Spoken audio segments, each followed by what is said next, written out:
Okay.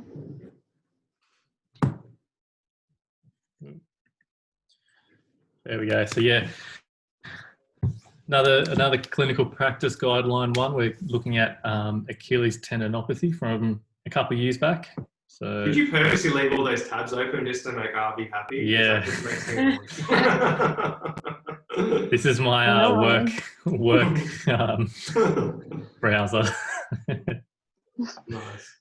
Anyway, You sorry, see my screen right now. Yeah. This is probably nothing compared to Arby's. I finally just closed out a bunch of tabs, but opened a bunch more. So Yeah, you had like 6 browsers all for different. oh yeah. Yeah, I've only got a couple.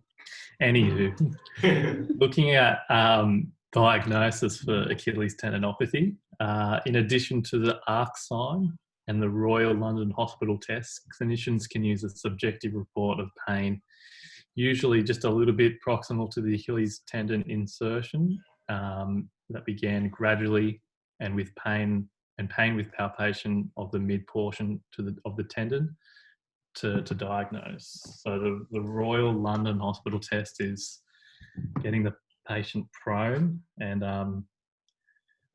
palpating where the pain is, usually a little bit proximal to the Achilles tendon insertion, and then getting them to maximally dorsiflex, palpating the same area. And if it's the maximal dorsiflexion as well as maximal plantarflexion, and palpating the exact same area, and it should be less painful. Though I don't know why, but that's what it is. Have you heard of that one, Arby? Nope. Yeah, I don't remember that one. No. Yeah, well, C-grade evidence, interestingly. But yeah, okay. Yeah. Thanks for following that up, Jack. I had no idea what the topic was. And I think the ARC sign is kind of similar. You get them in the same position, prone, and getting them to maximally dorsiflex and plantarflex. And apparently you can see part of the tendon kind of move.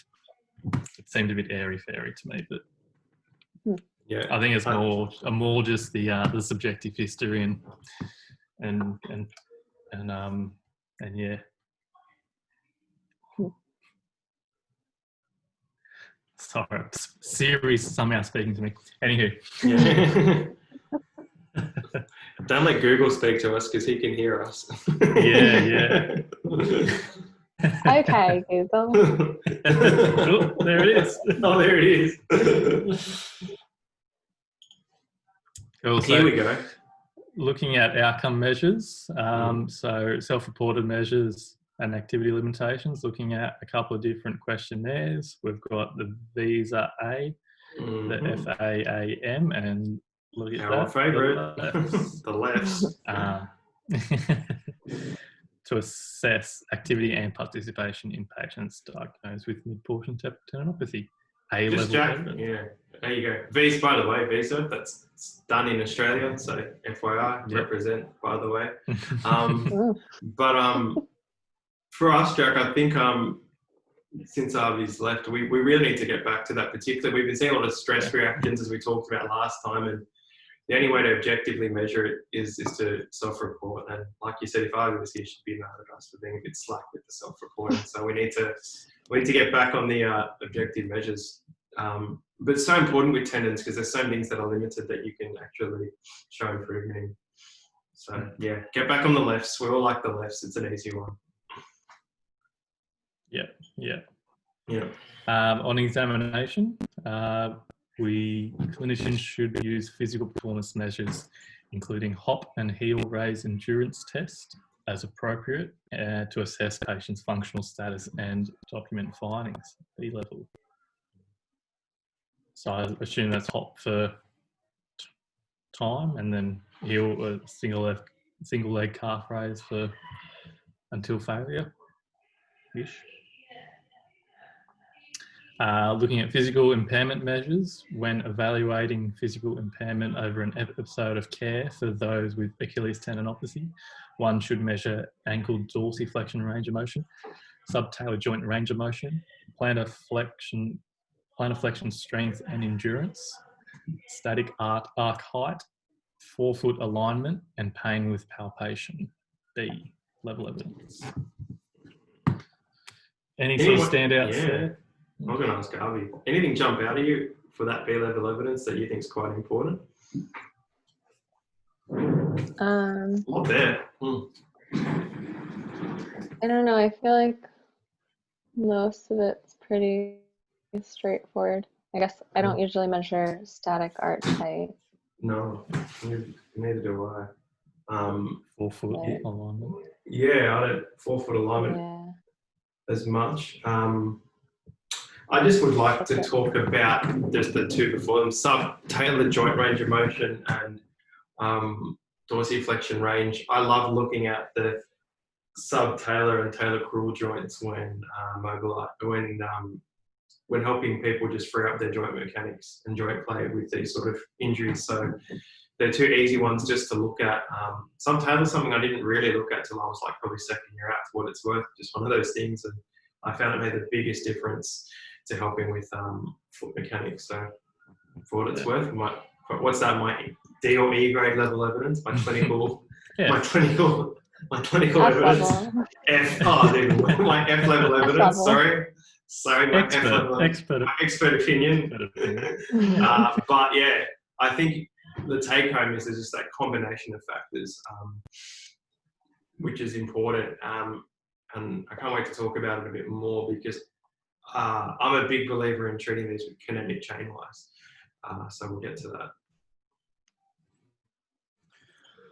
So moving into interventions. So exercise, clinicians should use mechanical loading, which can be either in the form of eccentric or heavy load, slow speed, concentric, eccentric exercise program to decrease pain and improve function for patients with Achilles tendinopathy without presumed frailty of the tendon structure. So no preference between eccentric So or interesting. concentric. You see, that wasn't what I was taught. Yeah. Have either of you heard of Alfredson's protocol for midportion Achilles tendinopathy? Yeah. You have? Avi, have you known? So it was literally a protocol. It's in Brunkner and Kahn, where you literally do 3 sets of 15 eccentric half raises off a step twice a day for 6 weeks, and it's a protocol that's really helped with midportion Achilles tendinopathies. So it's interesting that intervention now more recently is saying, a combination of everything, which sort of makes more sense. But I think I need to go and have a look at that, because I remember when I was treating midportion, tendons in the early 2011, 12s, that's just what we would do. We'd literally get them to get some weight onto a bag and get them to do eccentric calf drops. So the modern day evidence with general tendons, as we know, is to try and do some concentric before eccentric, because it also has that paracetamol panel sort of element with pain relief and can help as well. But it's really interesting that it says that. Either of you have any thoughts on that? Yeah, if you Yeah. go down and read the article, it talks about what the heavy load, low speed exercise is. Mm-hmm. It has 3 bilateral full range of motion heel raise exercises performed at a speed of 6 seconds per repetition. With the flexed knee on a seated calf raise machine, extended knee with barbell on shoulders, and extended knee on a leg press machine. Yeah. So I'm assuming it's just because you get the eccentric and the concentric. You can't tricking straight away. just do half of it. Yeah. Yeah. I think it's and then it's just that heavy slow. So I guess it's sort of tough for the everyday person who might not have a gym membership and they're at home to try and get that heavy load at home. Trying to fill a backpack with multiple stuff to try and get the stimulus, the heavy stimulus, is a challenge. But we've sort of got to probably communicate that with the patient when they get to that stage of heavy loading. Yeah, no, but the principles are there. It is progressively loading, whatever you want to talk about it. Yeah. Yeah. Sorry in advance, right? This is pretty content heavy, so just bear with us and just do what you can, take what you can. For the non-physio people out there. Nah, cool. And again, thank you, Avi, for reading the whole paper. I just was scrolling down while you guys were talking. I haven't read the whole thing in a while. Sorry. It's all right. You've given us access to all this, so it's great.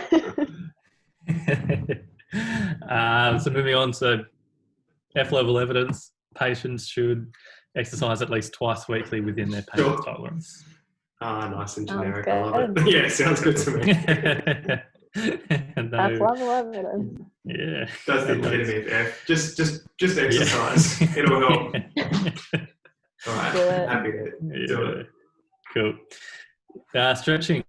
So clinicians may use stretching of the ankle plantar flexors with the knee flexed and extended to reduce pain and improve satisfaction with outcome in patients with mid-portion Achilles tendinopathy who exhibit limited ankle dorsiflexion range of motion, C level. Interesting. I don't do too much stretching when it comes to these things. I just thought you that's a tendon. Avi, what are your thoughts on stretching with these things? If there's limited range of motion, yeah. So just looking at the functional deficit, yeah. I guess not very specific. They said if there's, it says it there and then writing there's limited range of motion. But we know progressive loading, there's a reason it's A-level evidence, and that's why I think I think some people tend to spend too much time on stretching, and that's where I think they can fall over. So yeah, look at the objectively what's inhibited or what's limited and work with that, of course. F level for neuromuscular, all right? Yeah, got to go for F. Clinicians may use neuromuscular exercises targeting lower extremity impairments that may lead to abnormal kinetics and or kinematics, specifically eccentric overload of the Achilles tendon during weight-bearing activities. Damn, my clinical is F. Okay, interesting. I'm a big believer in that, hey? Because I think kinetic chain plays a big part in these dysfunctions, particularly in runners. So interestingly, that there's no real clear evidence for looking at kinetic chain. Yeah. Am I reading that correctly? Maybe if we go down and have a look at the section. There's it looks like they only have like one article about it. Yeah. And it's level 4 evidence, so. Interesting. Again, though, if I can just throw my 2 cents out there, just look at the bigger picture and look at the why, and look at why they might be loading incorrectly, you know, whether that's incorrect running style, whether that's an inhibition of things like I feel you can't just look at the Achilles, you've got to look at the reason why it's been loaded incorrectly. I think we can all sort of agree with that. Yeah. And look at the activity limitations, look at the dysfunction and work through it. Doesn't mean you have to spend the whole time, like I said, looking at your glutes or looking at core, but I think it'd be remiss not to have a look up the chain if it's not playing a part. Yeah. Agree? Agreed, 100%. Yep. Moving on to manual therapy, clinicians may consider using joint modes to improve mobility and function, and soft tissue mobilization to increase range of motion for patients with tendinopathy. F level. Ah, dear, F level, sure. Why not? I still like it. But it's temporary. Whatever you say, particularly with this condition, it's temporary unless you follow it up with the right things. So remember that for sure. Yeah. Activity modification going up top now for patients with non-acute mid-portion Achilles tendinopathy. Clinicians should advise that complete rest is not indicated, and they should continue with their recreational activity within their pain tolerance while participating in rehab. So, just for non-acute. Yeah, that makes sense. Good strong evidence for that. Yeah. And I like that, you know, that the education component is so important, because with these sort of conditions, if you don't educate them what they need to do, they'll just keep flaring up. So Yeah. I think that's really important. Yeah. Patient counselling. Clinicians may counsel patients with mid-portion Achilles tendinopathy.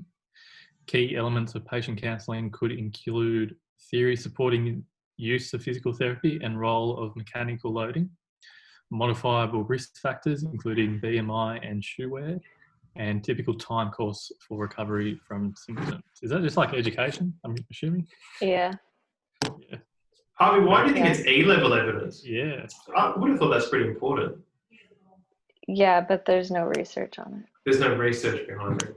Got it. Yeah, How would so you do it How looks would you do a like study on it? like, yeah, if you go back down, there's Yeah. the 2010 article didn't have any recommendation, and then this one is based on a level 5 article. Right. Yeah. So it's just like the evidence is not there But yet. not there yet, Yeah. which makes sense. But conceptually, as you can see, this is one that isn't just a throwaway. I think it's quite important, of course. Heel lifts. Mm. Because contradictory evidence exists, no recommendation can be made for the use of heel lifts in patients with mid-portion Achilles tendinopathy. Okay. So interesting. Yeah. I think, can we not agree that if something helps take away the pain, it might be a good thing? Maybe. I don't know. Controversial. What does a heel lift do mechanically?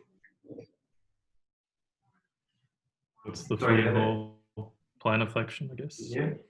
Which would do what to the tendon? shorten it Shorten it. or slack it. Whatever. Yeah. Put it on a bit more. So is that really helping the healing process? Probably not. Probably not. If it takes away their pain, is it something you might use as an intervention though? Yeah. Probably. Maybe.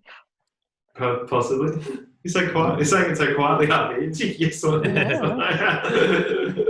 Maybe. If it helps, it helps. There she is. Good. That's all. If it helps, it helps. If it doesn't, it doesn't. As long as I think what we're moving away from, Jack, as you know, is whatever it is, we have to educate that it's a Band-Aid. Because too often, I think people come in here, and I've seen early in my career with these heel lifts, and they're like, "That's it. It's fixed." It's certainly not fixed, Yeah. And think about football shoes. Actually, I mean, what shoes did you wear for lacrosse? Is it just normal runners, or do you wear boots? Cleats? Cleats, yeah, you do wear cleats, yeah. Is that boots? Boots, yes.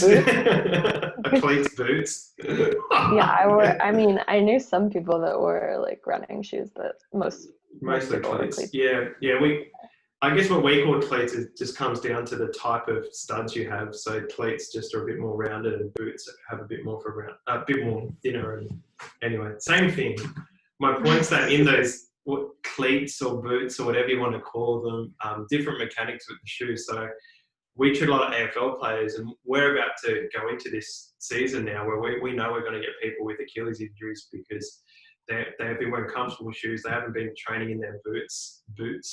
Oh goodness, I'm feeling self-conscious saying boots now. And when they run around in them, it just affects their mechanics. So heel raises can be a good option just to take some pressure off them when they're training, but it doesn't go away from the problem of what caused it. So my take home, much like what Ivan just said, if it helps, it helps. If it doesn't, it doesn't. But it's not a silver bullet. Mm-hmm. Yeah. Night splints. Clinicians should not use night splints to improve symptoms in patients with mid-portion tendinopathy. Cool. Yeah, I'm cool with that. And then moving on to orthosis.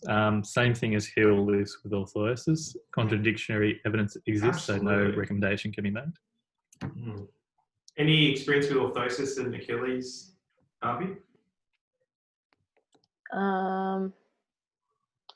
Not that I remember for Achilles tendinopathy. Yeah, it can be a time and a place, but certainly not for. I don't know mechanics for Achilles. You have to have some sort of back-end heel raise orthosis. So, and you wouldn't want that to be permanent. So, totally agree with that. Taping, interesting. taping, so should not use therapeutic elastic tape to reduce pain or improve functional performance, but may use rigid taping to decrease strain on the Achilles tendon and or alter foot posture in patients with tendinopathy. Any of you guys seen a good tape for Achilles? Or utilised one? Not really off the top of your head? Because I haven't because I haven't seen a good Achilles tape for the Achilles. Yeah. Plenty of good ones for the knee, for the elbow. Think about the mechanics of it. What I do if I tape is look at a low dye tape or like a plantar fascia tape just to help with those mechanics, and that can sometimes help. And then on the back end do a solid ankle. But in terms of specific Achilles tape, I haven't seen a really, to this day, haven't seen a really effective one to really help offload the area like they've said. So if you do find one, let me know. Cool. Oh, low-level laser. Low-level laser. Contradictory evidence exists, so no recommendation can be made for low-level laser. I don't think I've seen high-grade evidence for laser ever, so we'll be right. Thank you.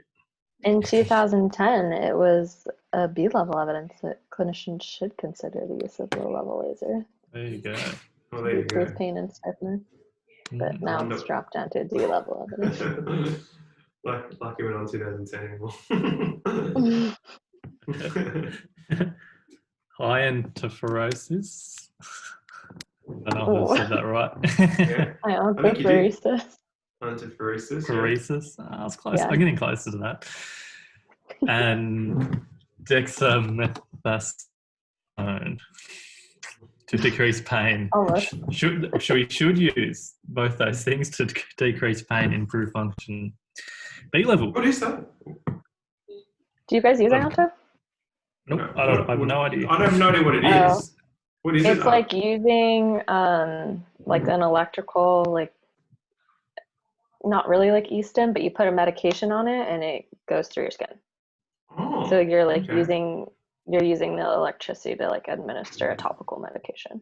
Oh, okay. So it's not shockwave either. You're actually using the electricity to administer. That's really interesting. Because it's based on like the polarity of the medication versus like the electrodes. Are you as a physical therapist in America allowed to do that? Or does it have to be a doctor?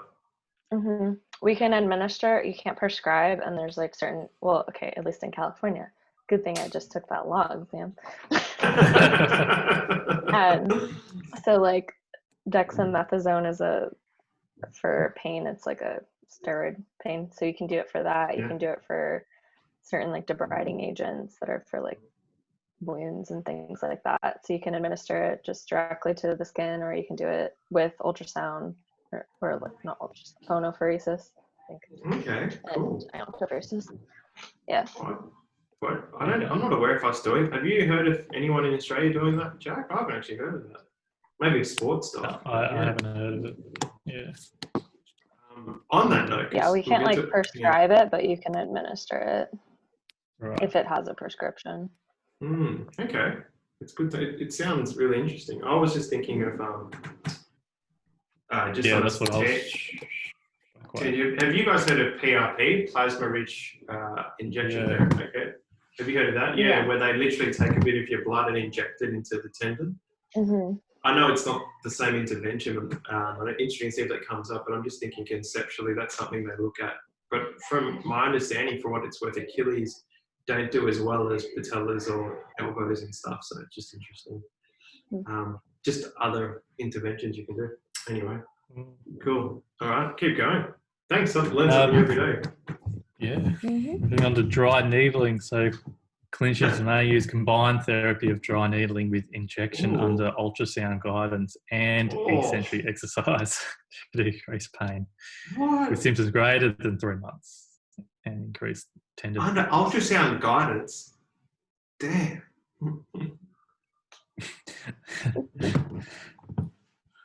Yeah. What the hell is that? Dry needling with injections. That does not sound pleasant for F-level evidence, right? It's a lot of combined therapies for F-level evidence. That sounds nasty, really. I don't know. Yeah, I don't like the look of that. Let's pass. There you go. And that was it. That was it. Yeah. So we talked about it last time, just before we finished, but shockwave therapy is something I want you guys all to think. Do you guys have that readily available to you in the States, by the way, Avi? I think it depends where you work. Yeah. There's like a summary in the CPG about it. Yeah, I actually remember it. And I actually did read that. Page 19, and there's a little blurb about platelet-rich plasma too. Yeah, there we go. Electrical shockwave therapy. So, perfect. 2 summaries on both of them. Outside of physical therapy, love it. I just think it's something Jack, even just for your benefit, people are just, tendons can be nasty, and if they're just not progressing the way you'd like and functionally not, there are other options out there to help it kick along the way. I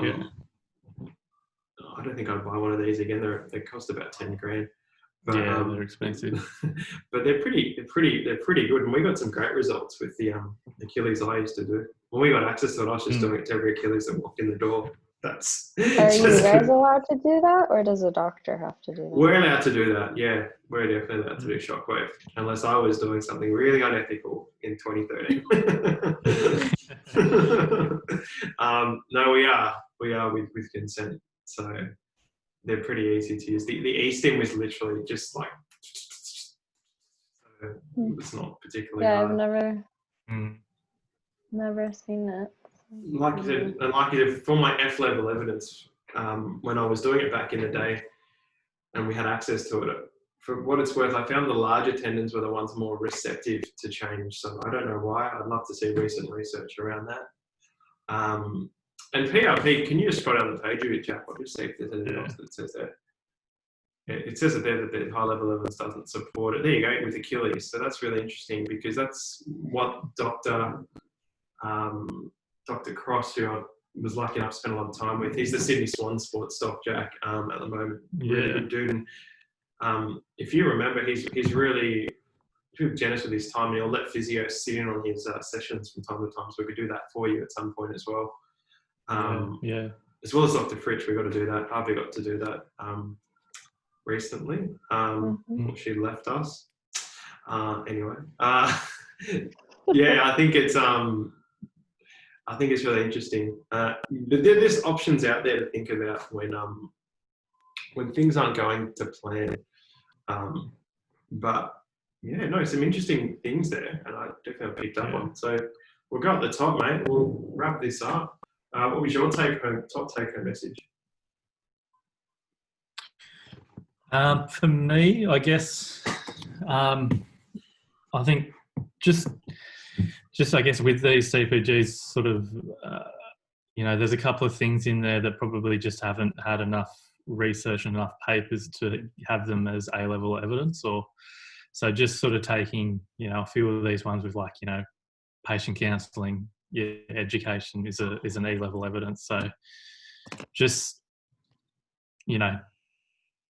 having a look at the bigger picture with a few of these things, we know that education and exercise are the big two. So that's probably my take home. Yeah. Not to throw it out because it's A-level. Yeah. Well, there were a few things there that we might. That you probably could. We probably could. What about you, Avi? Oh, no. This is really good.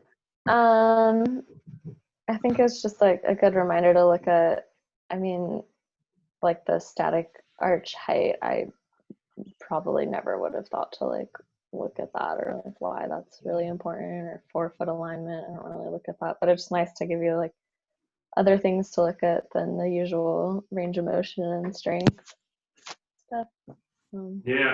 I think that's great, and that's what I like from small seeing. Things like that could be helpful. Especially if someone's not really responding well. Just that's exactly right. There's so many things out there, and you don't need to panic. You need to just go back and look at all the little things. I think it's really important. Great take home. I liked learning about the I can't even pronounce it. Interferesis, that one. Iontophoresis. I didn't know that existed, so that's really interesting. I'd love to find more about that.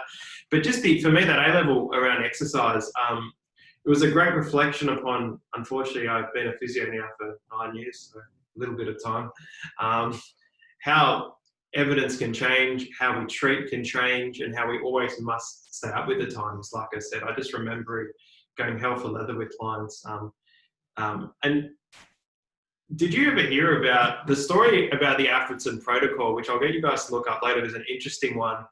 I hope it's not an old wives' tale, but this is how it got told to me, where Alfredson, the guy that did it, had a midportion Achilles tendinopathy and apparently wanted to have surgery, but there was no real evidence for surgery. So the surgeon says to him, look, you can't have surgery unless you rupture your Achilles. So this sounds more like an old wives' tale than what I say, but apparently the guy's like, well, if I need to have surgery, this is hurting too much. So what can I do to try and rupture my tendons? So I've got to load them as max as I can. So he would get lots of weights and eccentrically load them. And the old wives' tale says, or whatever it is, says that he actually healed his tendons by loading them maximally in an eccentric way.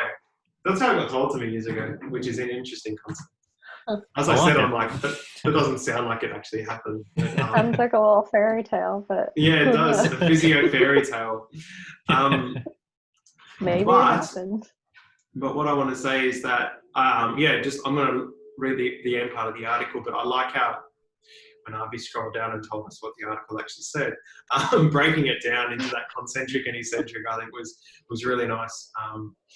And I think in here we can be a bit more specific with our exercise prescription, and we can use these CPGs to do so. So yeah, that was a good take home for me. I'll let Riley speak because she probably is like, what the hell have you spoken about the last 40 minutes? Yeah, I had no idea what just happened, but it was very interesting. it was just so much information, that's why. But it's like slowly processing in my brain, so I don't think we got 2.5 years before you get into physio school. We'll teach you the whole course exactly before we even get there.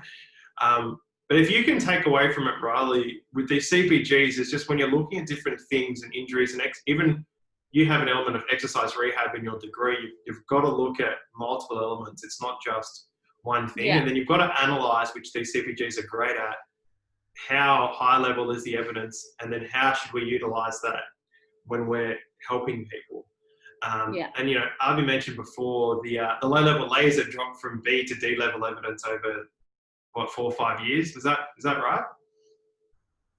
I think it was 2010 was the last update to 2018, so 8 years. Yeah, it's 8 years. So you've got to keep up to date, and that's what we strive to do by committing to doing these things. So, all right. I'll just stop. Corey, thank you, guys. That was really